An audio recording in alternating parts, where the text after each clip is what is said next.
Jake wasn't the type to believe in the supernatural. At 29 years old, he prided himself on being logical, grounded, and always in control. His friends often mocked him for his refusal to entertain ghost stories, urban legends, or even childhood myths. He had a practical answer for everything, which is why when he received an invitation to a long-abandoned mansion on the outskirts of town, he accepted without hesitation. It was all part of an ongoing dare between his friends. The challenge? Spend one night in a place known for eerie occurrences, the Whitmore Estate. This decaying mansion was a towering, rotting structure hidden deep within the forest, a place where time seemed to have stood still. Rumor had it, the original owners vanished under mysterious circumstances, and anyone who dared to stay the night never returned. Jake, ever the skeptic, scoffed at the idea. "I'll prove you all wrong," he laughed. And so, on a cool autumn evening, Jake ventured out to the Whitmore Estate armed only with a flashlight, his phone, and a smug sense of superiority. The mansion loomed above him as he approached, its once grand exterior now crumbling and overtaken by ivy. The gate creaked as he pushed it open, the metal groaning like it hadn't moved in years.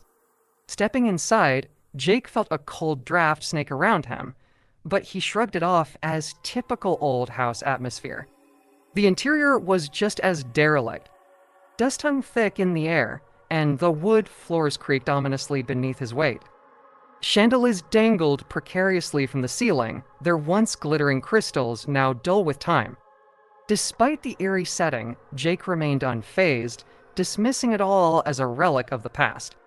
"Just an old house," he muttered to himself, walking deeper into the mansion. The further he explored, the quieter it became. Even the wind outside seemed to die down, leaving nothing but silence. It wasn't until he entered the grand hallway that Jake noticed something unsettling. On the walls, faded portraits of people long forgotten stared down at him, their eyes seeming to follow his every move.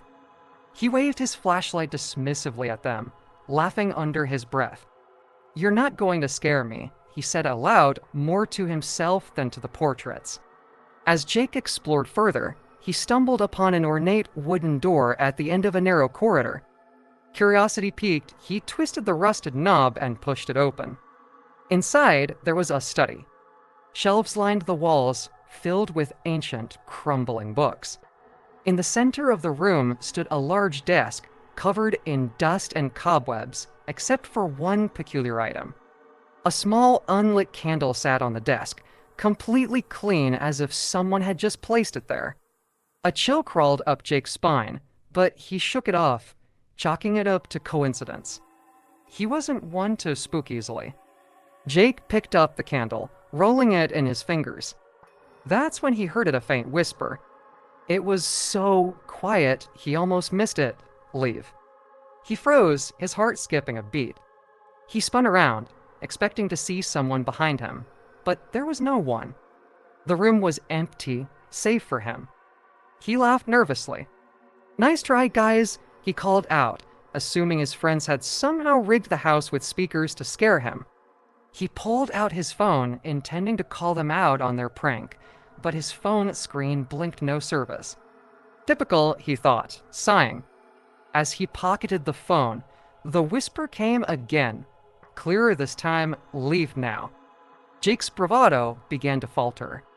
The voice didn't sound like it was coming from a speaker. It felt close. Too close. He hurried out of the study, slamming the door behind him, but the whisper followed him into the hallway, growing louder with each step. "You shouldn't be here," Jake broke into a jog, heading back toward the entrance. "All right, I'm done." "Haha, you got me," he shouted, but the only reply was the relentless whispering that seemed to surround him now.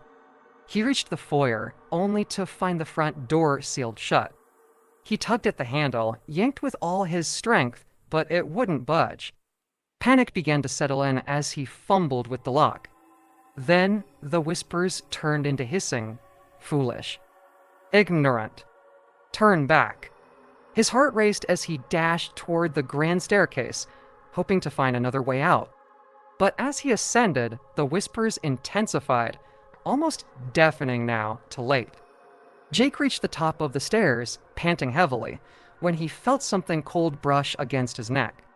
He spun around, his flashlight flickering wildly, illuminating nothing but shadows. His breaths came in short, ragged gasps. The mansion felt alive, like it was watching him, waiting. Suddenly, the floor beneath him creaked. Jake froze as the wood splintered.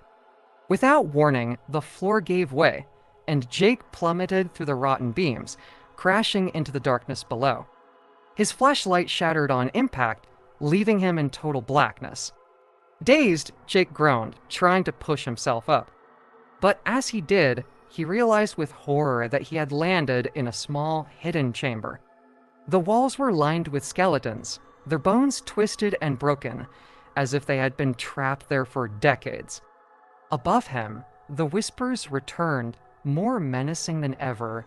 "Join us," before Jake could scream.